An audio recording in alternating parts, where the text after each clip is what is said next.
عزیز دوستو، نبی پاک صلی اللہ تعالیٰ علیہ وسلم نے اپنی تشریف آوری کے کچھ مقاصد خود بیان کیے۔ ان میں سے ایک مقصد نبی کریم صلی اللہ تعالیٰ علیہ وسلم نے بیان کیا جو بخاری میں موجود ہے۔ فرمایا، میں اخلاق عالیہ کی تکمیل کرنے کے لیے دنیا میں مبعوث کیا گیا، تمہارے اخلاق کو سنوارنے کے لیے، طرز زندگی، طرز معاشرت، طرز معیشت، ان سب چیزوں میں اخلاقی غلبے کے لیے میں مبعوث کیا گیا۔ اور خود نبی پاک علیہ السلام کے اخلاق کے بارے میں اللہ نے فرمایا، وَإِنَّكَ لَعَلَىٰ خُلُقٍ عَظِيمٍ، اے محبوب آپ تو عظیم اخلاق پر ہیں، آپ کا خلق تو عظیم ہے۔ کچھ صفات ہمیں بڑی جلدی اخلاق حسنہ کی اپنانے کی ضرورت، اس لیے کہ جو بے راہ روی ہے اس کو صرف نعروں سے نہیں روکا جا سکتا، جو ہماری طبیعتوں میں اضطراب ہے وہ صرف اچھی مجالس سے ہی فقط کر دینے سے ختم نہیں ہوگا، ہمیں ان مجالس سے پھوٹنے والی ضیاء سے، ان مجالس سے ملنے والے سبق سے، ان محافل کے انعقاد پر مرتب ہونے والی نصیحت سے، ملنے والی نصیحت سے ہمیں اپنے اوپر عملاً کچھ چیزوں کا نفاذ کرنا ہوگا۔ مثلاً ایک چیز بڑی تیزی سے پھیل گئی ہے، وہ ہے بے چینی، بے قراری، اضطراب، دوڑ دھوپ، حلم کا نہ ہونا، برداشت کا نہ ہونا۔ اور میں آپ کی خدمت میں عرض کروں، یہ عدم برداشت یہ عالمی مسئلہ بن گیا۔ کسی چیز کو لوگ قبول نہیں کرتے، مزاجوں میں ٹھہراؤ نہیں ہے، دل تنگ ہوتے نظر آتے ہیں، چھوٹی باتیں لوگ کرتے ہیں۔ عرب کی سوسائٹی کے اندر لوگ سخت مزاج تھے، وہاں کے جو بدو تھے ان کی ترش روئی کا ہر آدمی شکوہ کرتا تھا، ان کا لہجہ پتھروں سے زیادہ سخت تھا۔ پر نبی کریم صلی اللہ تعالی علیہ وسلم نے اس حلم کا مظاہرہ فرمایا، حضور نے اس بردباری کا مظاہرہ فرمایا۔ پتہ ہے آپ کو، دنیا میں بڑے بڑے سیانے لوگ بھی اس لیے ناکام ہو جاتے ہیں کہ ان میں بردباری نہیں، ٹھہراؤ نہیں، بے چینی ہے، بے قراری ہے، جلد بازی ہے، بات بات میں بے چینی کا اظہار کرتے ہیں۔ آپ یہ صحیح بخاری کی حدیث دیکھیے، حضرت انس بن مالک رضی اللہ تعالیٰ عنہ بیان کرتے ہیں، میں نبی پاک علیہ السلام کے ساتھ تھا تو حضور نے سرخ دھاری دار چادر اوڑھ رکھی تھی، نجرانی چادر، تو ایک بدو آیا، اس نے آ کے محبوب کی اس چادر مبارک کو کھینچا۔ آپ فرماتے میں نے خود دیکھا حضور کی مقدس گردن پر اس کا نشان پڑ گیا چادر کا۔ اور جب حضور نے اس کی طرف توجہ کی تو پتہ کیا کہتا ہے؟ کہتا ہے وہ جو اللہ نے مال آپ کو دیا اس میں سے مجھے بھی کچھ عطا کریں۔ یعنی سوالی بن کے آیا ہے، مانگنے آیا، اور حال یہ ہے کہ مقدس چادر کو پکڑ کے کھینچ رہا ہے، اور اس سختی سے کھینچ رہا ہے کہ گردن پر نشان پڑ گئے۔ پر جناب انس بن مالک فرماتے ہیں اس کی حرکت اتنی سخت تھی کہ محبوب کی مقدس وجود اطہر پر وہ نشان چھوڑ گئی۔ لیکن جب اس نے کہا میں کچھ مانگنے آیا ہوں، تو فرماتے ہیں اس وقت میرا قربان ہونے کو جی چاہا جب حضور نے بات سنی اور مسکرانا شروع کر دیا۔ یہ کمال اللہ نے صرف محبوب کریم کو عطا فرمایا ہے، وہ اپنے پرائے کا غم کھانے والا، مرادیں غریبوں کی بر لانے والا، مصیبت میں غیروں کے کام آنے والا۔ یعنی وہ اس سختی سے مکالمہ کر رہا ہے کہ مقدس چادر پکڑ کے کھینچ رہا ہے۔ ہمارا دروازہ کو زور سے بجا دے نا فقیر کبھی، تو ہم کہتے ہیں بھائی تو خیرات لینے آیا ہے کہ قرضہ لینے آیا ہے؟ توڑے گا تو دروازہ؟ لیکن کیفیت یہ ہے کہ اس نے گردن مبارک پر نشان چھوڑ دیا، پر حضور مسکرائے۔ میرے دوستو، طبیعتوں میں کچھ ٹھہراؤ لانے کی ضرورت ہے، حضور سے بردباری کا فیضان مانگنے کی ضرورت۔ ہماری بے چینیاں، ہماری بے قراریاں، ہماری طبیعتوں کا الجھاؤ، اور ہمارا چھوٹی چھوٹی باتوں پہ لڑ پڑنا، چھوٹی چھوٹی باتوں پہ الجھ جانا، آپ یقین کریں یہ محافل اور مجالس میں بعض انتظامی معاملات کی بھی دوست پابندی نہیں کرنے دیتے۔ کسی کو کہا جائے کہ آپ ذرا رک جائیں، آپ تھوڑا ٹھہر کے آئیں، آپ اس دروازے کی بجائے اس دروازے کو اختیار کر لیں، لیکن ہماری طبیعت اس طرح کی ہوتی ہے کہ ہمیں من چاہا سارا ماحول چاہیے، ہم کسی اصول کے، کسی ضابطے کے، کسی قاعدے کے پابند نہیں رہنا چاہتے، کیوں کہ بردباری نہیں ہے۔ نوجوانوں، علم بھی اسی بندے کا کام آئے گا جس میں بردباری ہوگی، بزرگ بھی وہی کہلائے گا جس میں بردباری ہوگی، سمجھدار بھی اسے کہا جائے گا جس میں حلم ہوگا، قوت برداشت ہوگی، جس کا سینہ کشادہ ہوگا۔ یعنی 14 طبق دلے دے اندر تے اسی تمبو وانگوں تانے ہو، دل دریا سمندروں ڈونگے کون دلاں دیاں جانے ہو۔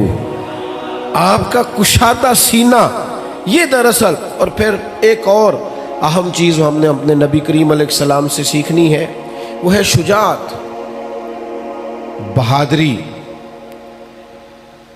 توانا سوچ اور توانا طرز زندگی، ڈرا ڈرا انداز نہیں، سہما سہما انداز نہیں ایسا نہ ہو کہ ذرا ذرا سی بات پہ ہمارے ہاتھ پیر پھولنے لگ جائیں۔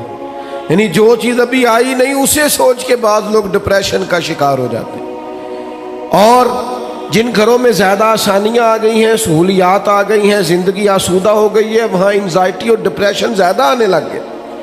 آپ ذرا ذرا سی بات پر اگر گھبرائیں گے، پریشان ہو جائیں گے، مضطرب ہو جائیں گے، تو زندگی میں بڑے بڑے کارنامے کیسے سر انجام دیں؟ زندگی تو بذات خود ایک مشقت ہے، اور اللہ فرماتے ہیں لَقَدْ خَلَقْنَا الْإِنسَانَ فِي كَبَدٍ، ہم نے انسان کو مشقت میں رہتا ہوا پیدا کیا۔ اس کو مشقت کرنی ہے، جدوجہد کرنی، اور سمجھدار آدمی اور مالدار آدمی لیکن ذرا ذرا سی بات پر اس کے ہاتھ پیر پھولنے لگ جاتے ہیں۔ یہ بھی ذرا حدیث دیکھیے اور نبی پاک علیہ السلام کے اخلاق عالیہ سے فیضان حاصل کیجئے۔ مشکات میں، بخاری میں، مسلم میں حضرت انس بن مالک رضی اللہ تعالیٰ عنہ کی حدیث موجود ہے۔ فرماتے ہیں ایک رات ایسی مدینہ شریف میں آئی کہ ایک طرف سے آواز آنے لگی کسی کے چلانے کی، چیخنے کی۔ یکدم اہل مدینہ سارے اٹھے اور نیزے، برچھیاں، تلواریں جمع کرنے لگے کہ اس جانب جاتے ہیں جہاں سے وہ آواز آ رہی ہے، اور جا کر معلوم کرتے ہیں کیا حادثہ، کیا سانحہ ہوا ہے۔ فرماتے ہم ابھی تیاری کر رہے تھے ادھر جانے کی، اور نبی پاک علیہ السلام گھوڑے پر بیٹھ کر وہاں سے واپس تشریف لا رہے تھے، اور حضور فرمانے لگے سو جاؤ سو جاؤ سو جاؤ، میں دیکھ آیا ہوں، کوئی خطرے والی بات نہیں۔ ہم ابھی تیاری میں تھے، لیکن یہ میرے محبوب پاک کی شجاعت ہے، بہادری ہے، دلیری ہے۔ آپ کو زندگی کے اندر اپنے دل کو مضبوط رکھنا ہے، اعصاب کو طاقتور رکھنا ہے۔ بعض لوگ بڑی جلدی گھبرا جاتے ہیں، بڑی جلدی پریشان ہو جاتے ہیں، 5 منٹ سے پہلے سانس پھولنے لگتا ہے، دل دھک دھک کرنے لگتا ہے۔ او بھائی آپ ٹھہر جائیں، ستاروں سے آگے جہاں اور بھی ہیں، ابھی عشق کے امتحان اور بھی ہیں، تو یہ تو کام ابھی بڑا آگے تک جانا ہے۔ لیکن گھبراہٹ، بے چینی، پریشانی یہ بندہ مومن کی شان نہیں ہے۔ پلٹنا جھپٹنا، جھپٹ کر پلٹنا یہ لہو گرم رکھنے کا ہے ایک بہانہ۔ طاقتور زندگی گزاریں، مضبوط اعصاب کے ساتھ وقت گزاریں، ذہن بنائیں کہ زندگی میں پریشانی آئے گی، مجھے فیس کرنا ہے۔ آپ کا ذہن ہونا چاہیے۔ مجھے بتائیے جو جوان ہے اسے بوڑھا بھی تو ہونا ہے نا، بیمار ہے تو ایک وقت خدا نہ خواستہ وہ بھی تو آئے گا نا کہ بیماری بھی آ جاتی ہے، قوا کمزور ہونے لگتے ہیں۔ لیکن اگر آپ کا ہمیشہ اسی طرح پریشان رہنے کا خیال ہے تو پھر بات آگے کیسے بڑھے گی؟ تو حضور سے فیض مانگے، بہادری کا فیض۔ نبی پاک علیہ السلام، صحابہ فرماتے جب جنگ ہوتی تھی نا تو ہم دشمن کے سب سے زیادہ قریب نبی پاک کو پایا کرتے تھے، حضور قریب۔ ایک جنگ میں ہمارا ارادہ ہوا کہ ہم تھوڑا سا پیچھے ہٹ کے نئے سرے سے حملہ کریں، لیکن حضرت ابو سفیان رضی اللہ تعالیٰ عنہ فرماتے محبوب گھوڑے کو ایڑی لگاتے اور جنگ کے اندر جاتے اور آگے ہی بڑھتے چلے جاتے، اور آگے ہی نبی پاک علیہ السلام پیش قدمی فرماتے۔ تو میں نے عرض کی حضور تھوڑا سا پیچھے ہٹ کے نئے سرے سے حملہ نہ کیا جائے؟ تو فرمایا نا بھائی پیچھے نہیں ہٹنا، میں نبی ہوں، بات یہ بھی سچی ہے، اور میں عبد المطلب کا پوتا ہوں، بات یہ بھی سچی ہے، لہذا پیچھے نہیں ہٹنا، آگے کی طرف پیش قدمی کرنی۔ تو میرے دوست گھبراہٹ نہیں، بے چینی نہیں، الجھاؤ نہیں، میلاد شریف والے محبوب سے یہ فیضان پائیں کہ ہم نے ہمیشہ اپنے اعصاب کو مضبوط رکھنا. پھر اللہ تعالیٰ نے نا اپنی حکمت کے ساتھ لوگوں کے اندر دولت کو تقسیم کیا. یہ اس کی حکمت ہے. سورۃ شورا کے اندر اللہ تعالیٰ نے فرمایا کہ اگر سب لوگوں کو مال میں وسعت دے دی جاتی تو زمین میں فساد ہو جاتا، بغاوت ہو جاتی. سب کو مال میں وسعت نہیں ملتی، لیکن جن امیروں کو اللہ مال عطا کرتا ہے نا، ان میں غریبوں کا بھی حق ہوتا ہے. قرآن مجید کہتا ہے سائل کا اور محروم کا حق ہے. یہ جو میں کہہ رہا ہوں اس پر غور کریں. حق ہے نہیں آپ پر، امیر آدمی پر غریب کا. آپ کا خیال ہے وہ مانگنے آیا ہے، اور اللہ کا قرآن کہتا ہے حق لینے آیا ہے. اس کا حق ہے. جب انسان کے مزاج میں مالی طور پر گھٹن آتی ہے نا، وہ کنجوس ہو جاتا ہے، بخیل ہو جاتا ہے. اللہ تعالیٰ نے مالی طور پر وسعت دے دیا، پر قلبی طور پر تھوڑی سی نا اس کے مزاج کے اندر گھٹن ہے، تو پھر بھی ماحول میں پریشانی پیدا ہوتی ہے. اللہ تعالیٰ بعض لوگوں کو زیادہ مال عطا کرتا، ان کی ذمہ داری ہے غریب بہن بھائیوں کا، دوستوں کا، پڑوسیوں کا، سائلین کا، مساکین کا، یتیموں کا، بیواؤں کا، کمزوروں کا خیال رکھیں. ان کی مالی معاونت کریں اور ان کا حق سمجھ کر کریں. کہ اللہ حضور سید عالم علیہ السلام کا ایک فرمان اگر کبھی ہمیں یاد ہو جائے نا، تو آپ یقین کریں کہ دل کبھی تنگ نہ ہو خرچ کرتے ہوئے. حضور فرماتے ہیں رب تمہیں جو عطا کرتا ہے نا، وہ تمہارے ضعیفوں کی برکت سے عطا کرتا ہے. وہ جو تمہارے ہاں کمزور روٹی کھا جاتے ہیں نا، غریب کھا جاتے ہیں، ان کے سبب سے اللہ تمہیں دیتا ہے. تو اگر یہ ذہن بن جائے نا کہ اللہ تعالیٰ پتہ نہیں کس کی برکت سے دے رہا ہے، تو پھر جب کوئی آئے تو بندے کا دل تنگ نہیں ہوگا، وہ پریشان نہیں ہوگا، مضطرب نہیں ہوگا. بلکہ ہم نے تو تاریخ میں ایسے بھی سخی پڑے ہیں کہ کوئی لینے آتا تھا تو اس کا شکریہ ادا کرتے تھے کہ یار تیری مہربانی، تو نے اس قابل سمجھا ہے کہ میں تیرے کچھ کام آ سکتا ہوں. نبی کریم صلی اللہ تعالی علیہ وآلہ وسلم کے اخلاق عالیہ سے، حضور کی سیرت پاک سے ہمیں جو فیضان ملتا ہے نا، اس نقطے کو ضرور سمجھیے گا. یعنی آپ کتب سیرت میں یہ پڑھیں گے کہ مہینہ مہینہ کاشانہ نور کے اندر آگ نہیں جلی، چولہا نہیں جلا، کھجور پانی پہ گزارا. اور اگر ایک سونے کی ڈلی گھر میں پڑی رہ گئی ہے ایک ٹکڑا، تو نبی کریم علیہ السلام نماز پڑھا کے تیزی سے گھر تشریف لے گئے اور حضور نے اسے اٹھایا اور اللہ کے راستے میں خیرات کر دی. کسی چیز کو گھر میں پڑا نہیں رہنے دیا. گھر میں تو دعا مانگی تھی کہ یا اللہ ایک وقت فاقہ ہو، ایک وقت روٹی ہو. لیکن حضرت جابر ابن عبداللہ رضی اللہ تعالیٰ عنہ ارشاد فرماتے ہیں، بخاری مسلم دونوں میں موجود ہے، فرماتے ہیں کہ جب بھی کسی نے حضور سے سوال کیا ہے نا، تو جو چیز ہم نے حضور کی زبان سے نہیں سنی وہ نہیں ہے. حضور نے کبھی کسی کو لا نہیں فرمایا، یہ نہیں فرمایا نہیں ہے. اللہ کرے میں آپ کو سمجھا سکوں. یعنی گھر میں مہینہ مہینہ چولہا نہیں جل رہا، فاقوں کی دعائیں ہو رہی ہیں، لیکن جب کوئی لینے آیا ہے تو حضور نے کبھی نہیں کا لفظ اپنی زبان سے ادا. ایسا کوئی محبوب کہیں ہوگا نہ کہیں ہے، بیٹھا ہے چٹائی پہ مگر عرش نشیں ہے، اور ملتا نہیں کونین کو کیا کیا تیرے در سے، ایک لفظ نہیں ہے جو تیرے لب پہ نہیں ہے. اور آپ دیکھیے فاضل بریلوی کیا کہتے ہیں. فاضل بریلوی کہتے ہیں واہ کیا جود و کرم ہے شہ بطحہ تیرا، واہ کیا جود و کرم ہے شہ بطحہ تیرا، نہیں سنتا ہی نہیں، نہیں سنتا ہی نہیں مانگنے والا تیرا. اور اعلیٰ حضرت فاضل بریلوی رحمۃ اللہ علیہ فرماتے ہیں دھارے چلتے ہیں عطا کے وہ ہے قطرہ تیرا، اور تارے کھلتے ہیں سخا کے وہ ہے ذرہ تیرا. محبوب جب دھارے چلے نا، دھارے عطا کے دھارے چلے، تو پتہ چلتا ہے کہ میرے قریب نے کسی کو قطرہ عطا کیا ہے. اس کے گھر میں دھارے چل رہے ہیں، نہریں بہہ گئی ہیں، اور فاضل بریلوی فرماتے ہیں جب پورے تارے کھل جائے نا سخا کے اور سخاوت کے، پورا گھر اور پورا محل روشن ہو جائے، تو اس کا مطلب یہ ہوتا ہے کہ کریم محبوب نے کسی کو ذرہ عطا کیا۔ میرے کریم سے گر قطرہ کسی نے مانگا تو دریا بہا دیے ہیں، دربے بہا دیے۔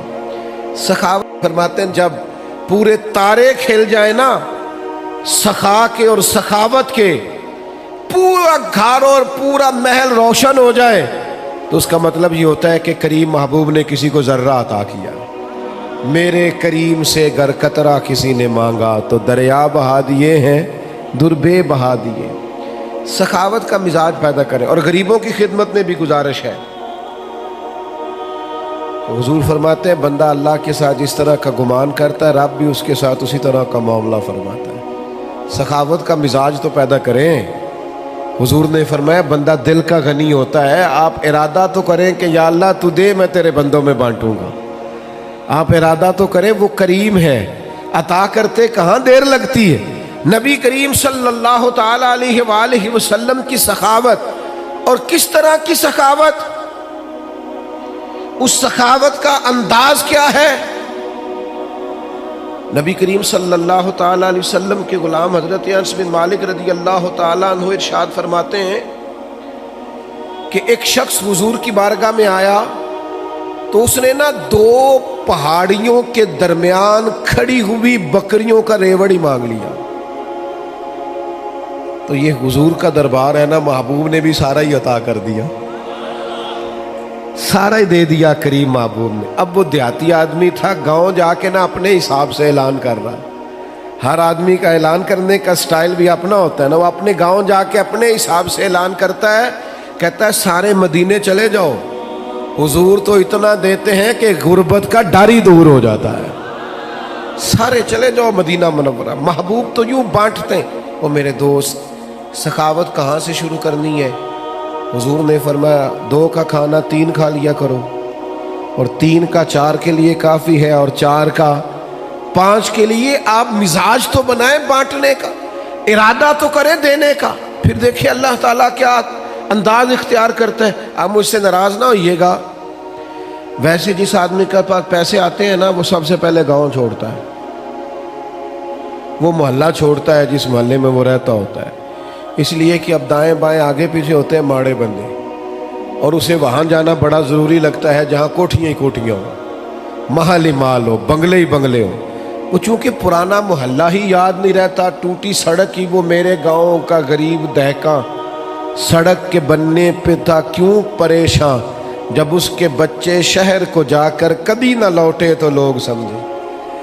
یہ کبھی کبھی ایسا ہوتا ہے کہ اللہ نے عطا کیا ہے تو چاہیے یہ تھا کہ تو دائیں بائیں آگے پیچھے بانٹتا، تو جا کے بیٹھی امیروں میں کیا چلے جائیں، کوئی حرج نہیں، کوئی منع نہیں، لیکن ان لوگوں کو بھی تو یاد رکھیں جو آپ کے ساتھ بسا کرتے تھے، رہا کرتے تھے، وقت گزارتے تھے، ان کے لیے بھی تو اپنے دل میں طبیعت کے اندر گنجائش پیدا کریں۔ میرے عزیز، رسول اللہ بانٹتے، نبی پاک عطا کرتے، اور فاضل بریلوی فرماتے ہیں ہاتھ جس سمت اٹھا غنی کر دیا۔ حضور نے جس کو دیا ہے نا اسے بھی دینے والا ہی بنا دیا۔ تو نبی کریم صلی اللہ تعالی علیہ وآلہ وسلم کی یہ ادا۔ پھر ایک اور بات، کبھی کبھی نا لوگ ہم سے کچھ ایسی چیزوں کا مطالبہ بھی کرتے ہیں جو بظاہر ہمارے لیے مشکل ہوتی ہیں۔ میں آپ کو صحیح بتاتا ہوں، ان کاموں کو بعض اوقات طبیعت نہیں چاہ رہی ہوتی، اور بظاہر ایسا محسوس ہو رہا ہوتا ہے کہ یار یہ کام جو ہے نا یہ ٹھیک نہیں۔ آپ تم نہ وقت دیکھ رہے ہیں، نہ آپ ماحول دیکھ رہے ہیں، نہ موسم دیکھ رہے ہیں، وہ بعض اوقات ایسے مطالبات کر دیے جاتے ہیں جو ٹھیک نہیں ہوتے۔ لیکن میرے محبوب کے اخلاق عالیہ کا یہ بھی کمال ہے کہ حضور نہ ہمیشہ کوشش کرتے تھے آنے والے کی دلجوئی کر دی جائے۔ چلے اگر اس نے بے موسمی بات کر دی ہے تو یہاں سے رنگ تھوڑا بدل لیا جائے۔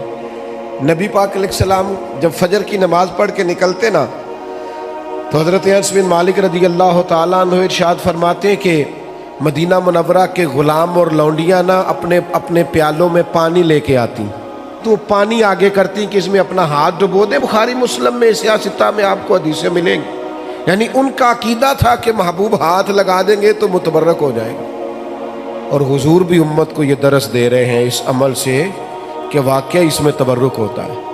نبی پاک کے دست مبارک سے لگی ہوئی شے متبرک ہوتی۔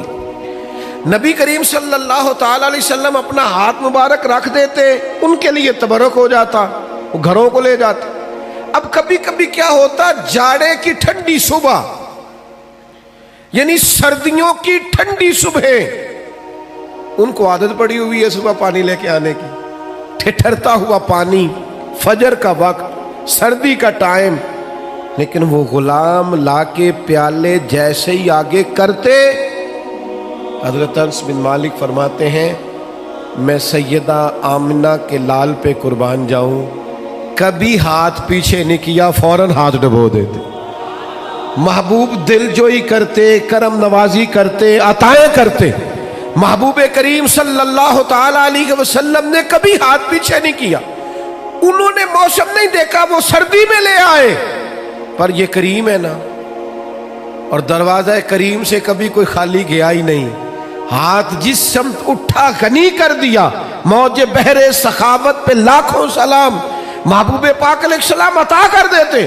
او یارو، ہو سکتا ہے کبھی کوئی بے موسم حکم اماں دے ہی دیتی ہو، کبھی کوئی ایسی بات ابا جی کر دیتے ہوں جو آپ کی طبیعت کے مطابق سوٹ نہ کرتی ہو سکتا ہے کبھی گھر والے کوئی ایسی بات کریں جو برداشت کے قابل وقتی طور پر نہ ہو، لیکن یہ دیکھو نا میرے نبی کا اخلاق، یہ دیکھو نا حضور کا انداز۔ محبوب کے نام پر نعرے لگانے والوں، اپنے مزاجوں میں وہ کشادگی بھی پیدا کرو۔ ہو سکتا ہے کچھ لوگ ایسا بھی کام کریں جو بظاہر طبیعت کے مطابق نہ ہو، پر کہنا ہم اس رسول کے ماننے والے ہیں جو ہمیشہ دلوں کا سہارا بنا کرتے، جو ٹھنڈک پہنچایا کرتے۔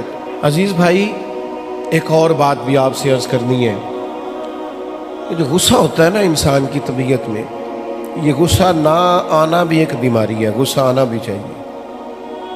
وَغْلُظْ عَلَيْهِمْ، دین کے دشمنوں پر بندے کو غضبناک ہونا چاہیے۔ محبوب بھی غصہ کرتے تھے۔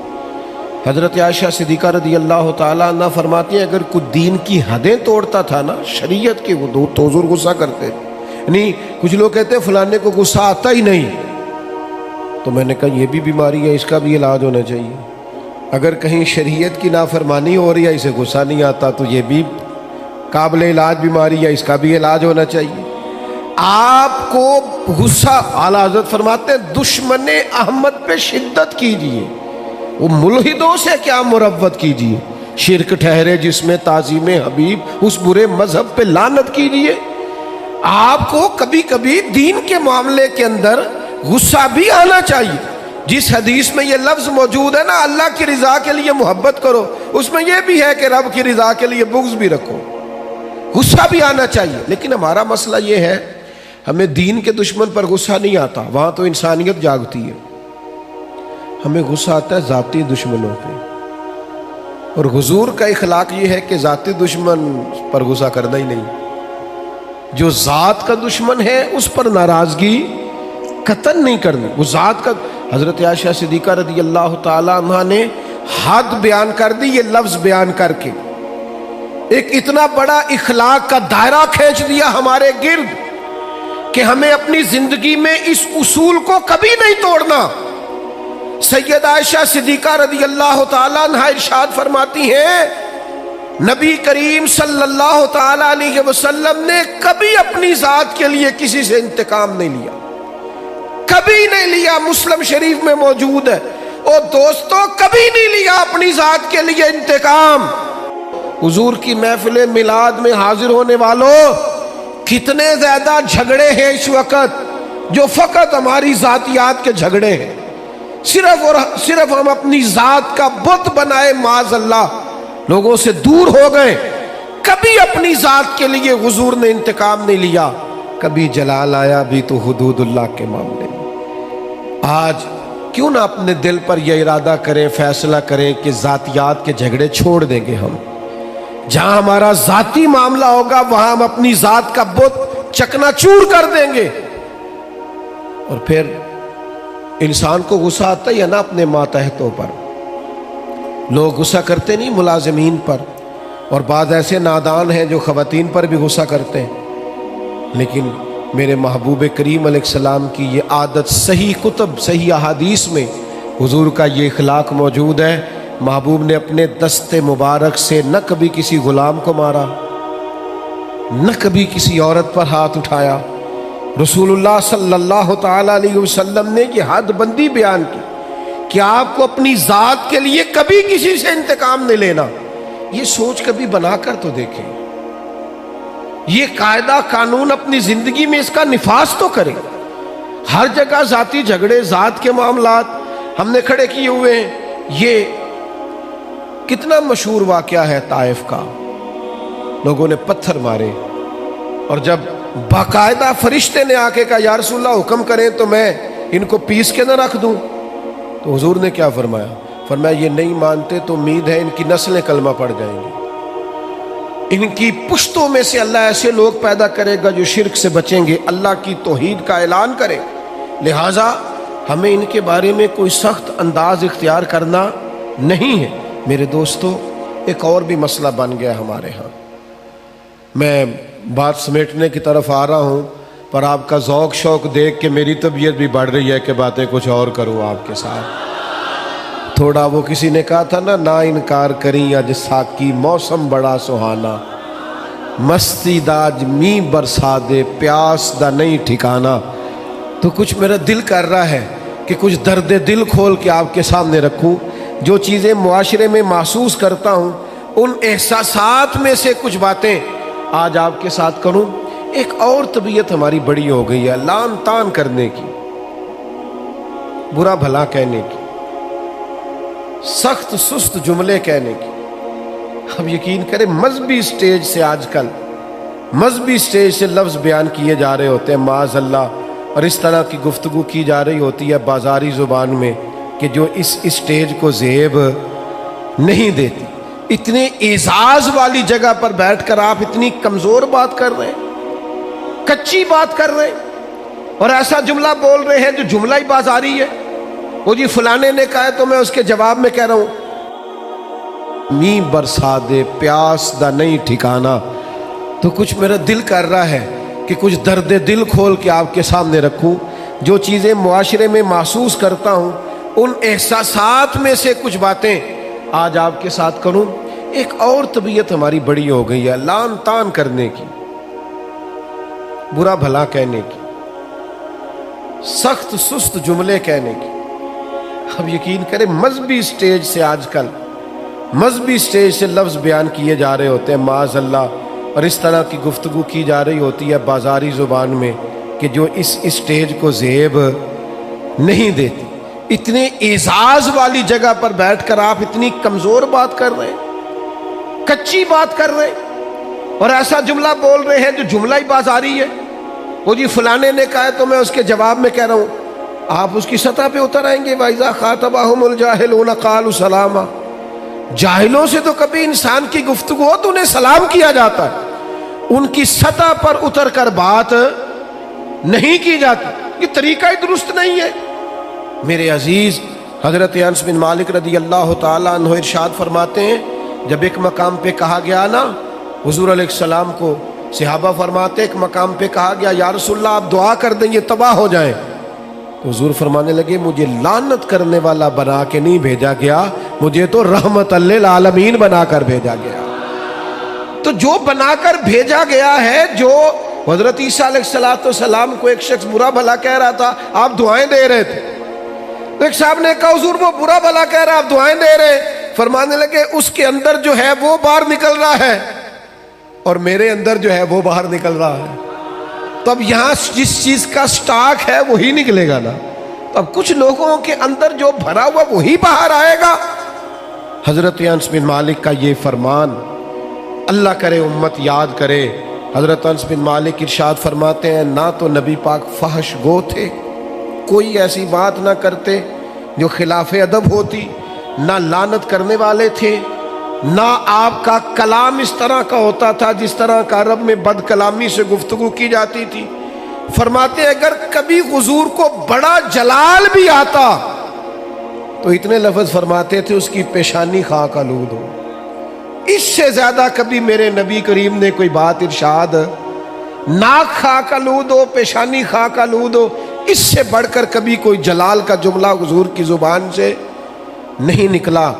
آپ کی خدمت میں عرض کروں گا، آپ کا لہجہ اتنا میٹھا ہو، اتنا باوقار ہو، لفظ اتنے جچے تلے اور حسین ہو کہ آپ کو نعرہ لگا کے نہ کہنا پڑے غلام ہے رسول کے غلام ہیں، بلکہ آپ کے لہجے سے اندازہ ہو کہ یہ کوئی عام نہیں ہے، یہ رسول اللہ کا غلام ہے۔ اس کا انداز بتاتا ہے نبی پاک کا غلام ہے، اس کے لفظ اور جملوں کی تاثیر بتاتی ہے یہ رسول اللہ صلی اللہ علیہ وسلم کا غلام ہے۔ یعنی آپ کہتے پھریں کہ میں بلبل خوش لہجہ گلزار نبی ہوں، میٹھی میری باتیں ہیں، میں نمک خوار نبی ہوں، حضور کا نمک کھاتا ہوں، اس لیے لہجے میں مٹھاس آ گئی۔ تو نبی کریم صلی اللہ تعالی علیہ وسلم کو اللہ تبارک و تعالی نے اخلاق عالیہ کی بلندیوں کے ساتھ دنیا میں مبعوث فرمایا۔ ایک بات جو آج امت کو بڑی سمجھنی ہے اور جس پر امت کو بہت زیادہ غور کرنا ہے، وہ یہ ہے کہ امت کو نا اب کچھ دائروں کا پابند ہونا پڑے گا، اب اپنی زندگی میں کچھ اصول وضع کرنے پڑیں گے، کچھ قاعدے بنانے پڑیں گے۔ آپ کو پتہ ہے دنیا میں سب سے بہترین زندگی وہ لوگ گزارتے ہیں جو اپنے وقت کو مینٹین کرتے ہیں۔ سب سے قیمتی وہ شخص ہوتا ہے جس نے اپنے ٹائم کو مضبوط کر لیا، مربوط کر لیا۔ ہمیں اخلاقی رویوں کے معاملے میں اپنے آپ کو ٹھیک کرنا۔ آئیں گے لوگ اکسائیں گے، لوگ آئیں گے غصہ دلائیں گے، لوگ آئیں گے کوئی ایسی بات کریں گے جس سے آپ کی طبیعت میں وہ بات گراں گزرے گی، آپ کے گھر کے اندر سے کچھ ایسی آوازیں اٹھیں گی جس پر آپ سخت ہوں گے۔ لیکن میرے بھائی، حضور علیہ الصلوۃ والسلام نے نا اخلاق سکھایا ہمیں۔ اگر ہم رد عمل کے طور پر بھی کبھی سختی دکھائیں گے تو پھر ہم نے سیکھا کیا ہے، پھر ہم نے لیا کیا ہے؟ ہمیں اخلاق عالیہ کی ان بلندیوں پر سفر کرنا ہے، بلندیوں پر۔ ایک حضور کا بہت بڑا اخلاق یہ ہے کہ نبی کریم معاف کر دیا کرتے تھے۔ حضور درگزر فرماتے، اور صرف درگزر نہیں فرماتے، جو میں بات کرنے لگا ہوں وہ خاص کرنے لگا ہوں۔ ایک ہوتا ہے کسی کو معاف کر دینا، اور معاف کر کے پھر اس شخص پر احسان جتلانا، اور اس کے بارے میں اپنا رویہ اس طرح کا رکھنا کہ دیکھا نا میں نے معاف کر دیا ہے، اتنا ہی کافی نہیں کہ میں نے تمہیں کچھ کہا نہیں، یہ انداز نہیں۔ بلکہ بہت سارے لوگ تو اس طرح معاف کرتے ہیں کہ پہلے پچھلی ساری ڈائری پھولتے ہیں، سارے صفحے اور ورق الٹتے ہیں، اتنی باتیں سناتے ہیں، تو نے یہ بھی کیا، تو نے یہ بھی کیا، اور میں یہ بھی کر سکتا ہوں، میں یہ بھی۔ وہ آخر میں معاف کرتے ہیں تو وہ معاف نہیں کیا ہوتا انہوں نے اپنی باتوں سے پوری سزا دی ہوتی ہے، وہ سب کچھ کر چکے ہوتے ہیں۔ اب وہ معافی اس طرح کی ہوتی ہے کہ وہ معافی لگ نہیں رہی ہوتی، وہ لگتا ہے کہ یار وہ جو تیرے جملے تھے وہ تو تلوار اور نیزے بن کے سینے میں پوری طرح پیوست ہو گئے، اب تو کیا معاف کر رہا؟ نبی پاک علیہ السلام کا کمال دیکھو، جناب ابو سفیان ہر جنگ میں مقابلے میں رہے، سردار بن کے، سپہ سالار بن کے لڑنے کے لیے آتے رہے، لیکن فتح مکہ کے موقع پر جب وہ معافی مانگنے آئے اور جب وہ کلمہ پڑھنے آئے، ان کا کلمہ میرے محبوب نے اس طرح قبول کیا اور انہیں معافی اس طرح سے دی کہ نری معافی نہیں دی، ساتھ میرے رسول نے عزت بھی عطا فرمائی، ساتھ رسول اللہ صلی اللہ تعالی علیہ وسلم نے اعزاز بھی عطا کیا۔ جناب ابو سفیان رضی اللہ تعالیٰ عنہ کو معاف بھی کیا، فرمایا آپ کو معاف بھی کیا، آپ نے کلمہ پڑھا، قبول کیا، اور ساتھ فرمایا جو ابو سفیان کے گھر میں داخل ہو جائے گا میں اسے بھی معاف کر دوں گا۔ یہ دیکھو، معافی بھی دی ہے اور عزت بھی دی ہے، خود بھیک دیں اور خود ہی کہیں منگتے کا بھلا ہو، ساتھ عزت بھی عطا کی، وقار بھی دیا، بلندی بھی دی۔ کیا نرالا رنگ ہوگا حضرت ابو سفیان کا، کیا سوچتے ہوں گے وہ لوگ بھی، کیا محسوس کرتے ہوں گے کہ کہاں ہمارا وقت گزرا اور کیا اعزاز ہمیں ملا۔